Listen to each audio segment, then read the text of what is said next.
Introdução feita, né? Parabéns. Obrigada. É isso, gente. Obrigada. Tchau, tudo de bom. Poxa, que entrevista ótima. Foi tão rápido. Não, eficiente. Eficiência é meu sobrenome.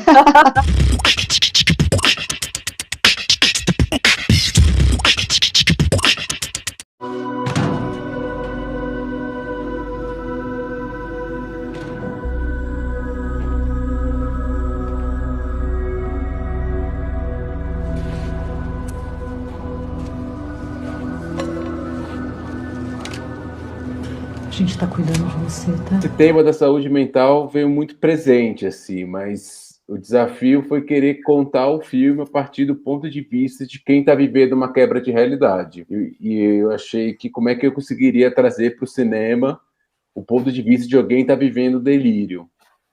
Então, e até desmistificar um pouco do que é o surto psicótico, que é o grande tabu na sociedade, e trazendo através de uma linguagem um filme mais sensorial, um filme mais intimista, mais subjetivo, e até não segue essas regras clássicas de estrutura narrativa.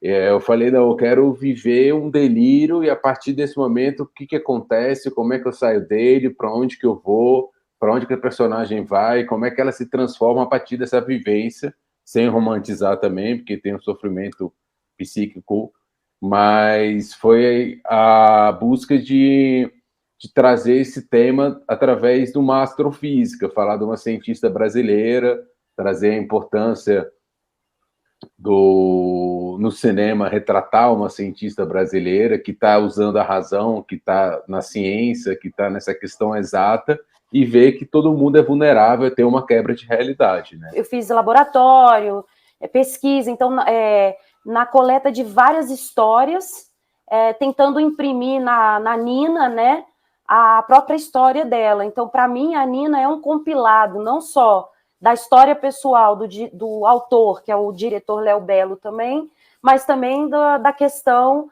das pessoas que vivem isso e dar voz para esse lugar. Eu acho que o mais importante, assim, que me atraiu muito no projeto foi dar voz nesse lugar, num lugar com delicadeza, com poesia, sem ficar tentando descolar dos clichês, do preconceito, né? Porque tem muito preconceito. Eu vou para terapia.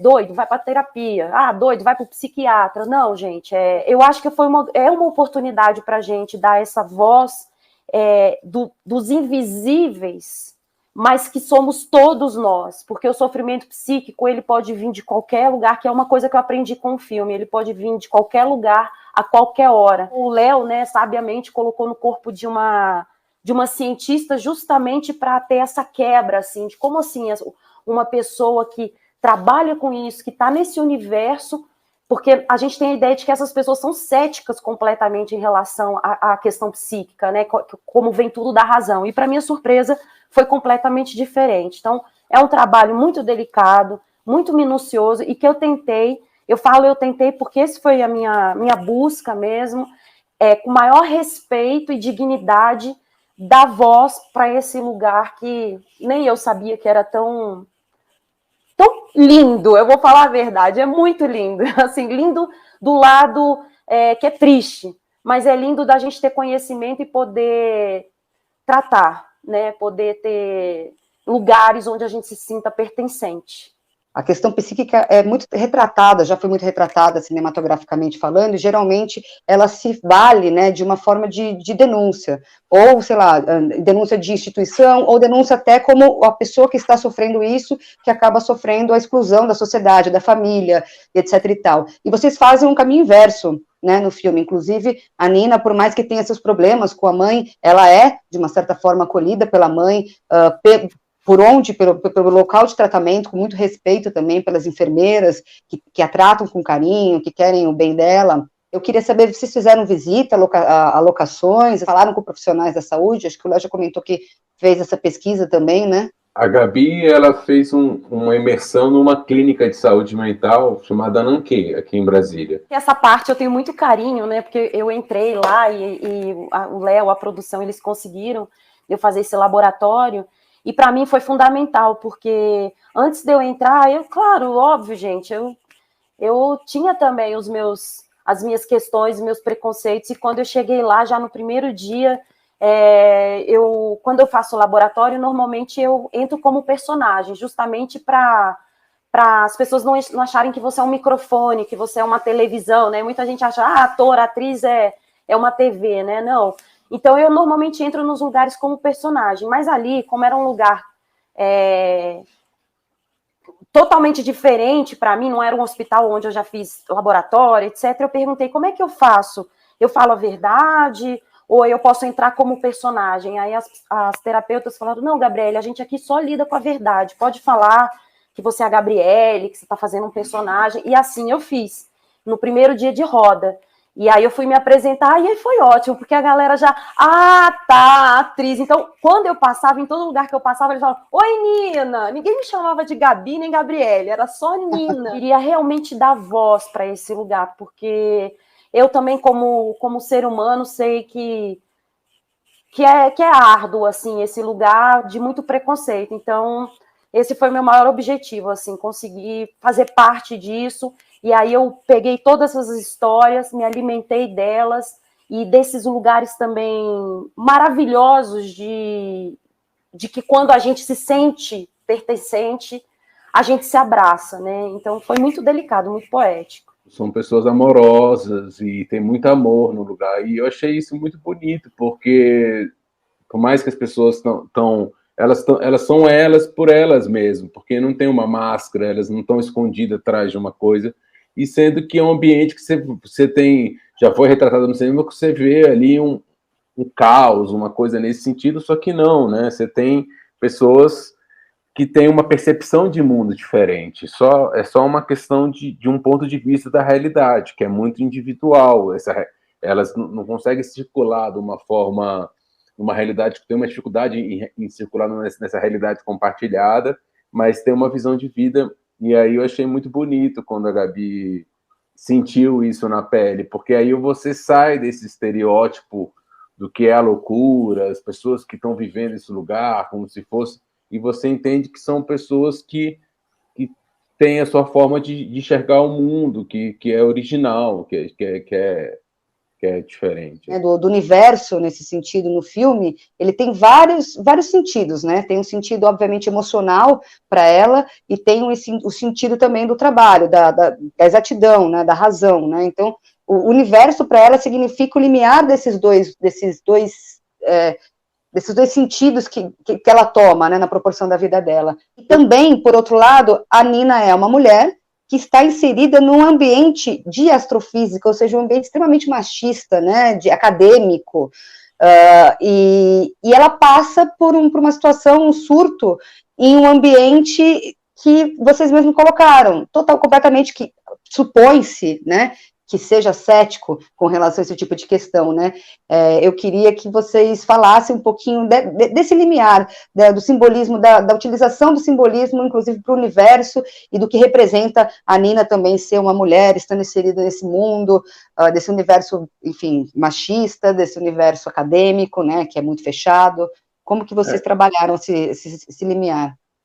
Porque, assim, até essa questão do inconsciente, né, essa questão da expansão do inconsciente, que é uma coisa que a gente está na matéria aqui, vivendo, às vezes as pessoas estão no automático, vivendo a vida, e aí, quando você tem uma quebra de realidade, você cai para um espaço infinito, assim, parece que essa questão dela ser uma astrofísica. E a questão do protagonismo feminino foi que eu falei, eu quero retratar uma cientista brasileira, que, de fato, se você for ver as estatísticas, é uma porcentagem minúscula no meio do ambiente que é predominante masculino, né? Aí eu falei, não, vamos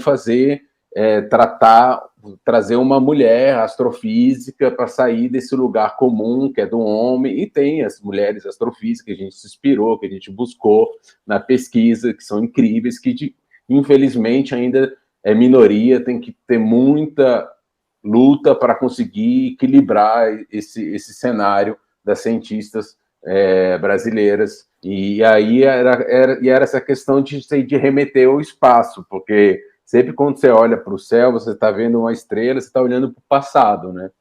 Porque a estrela, a luz, quando chega, já é o passado.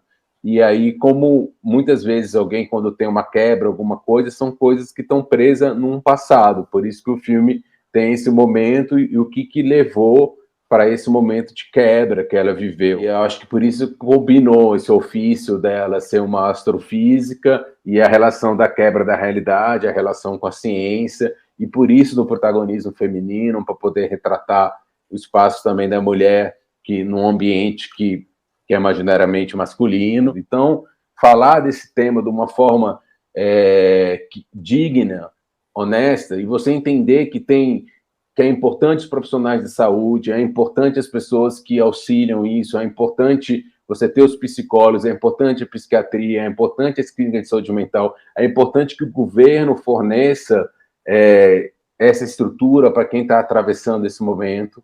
E é isso que a Gabi trouxe também. A pandemia foi um momento que foi divisor de águas nesse momento, porque muita gente viveu muito sofrimento psíquico, muita gente lidou com muitas situações difíceis, porque foi uma condição muito complicada de reclusão da humanidade. Então, assim, é olhar para isso com uma forma de entender que existe uma ciência, que existe um estudo, que existe pessoas para isso, que essas pessoas são importantíssimas na vida. E também sair daquele lugar, né, que a gente tinha de choque, de o louco lá e a gente aqui.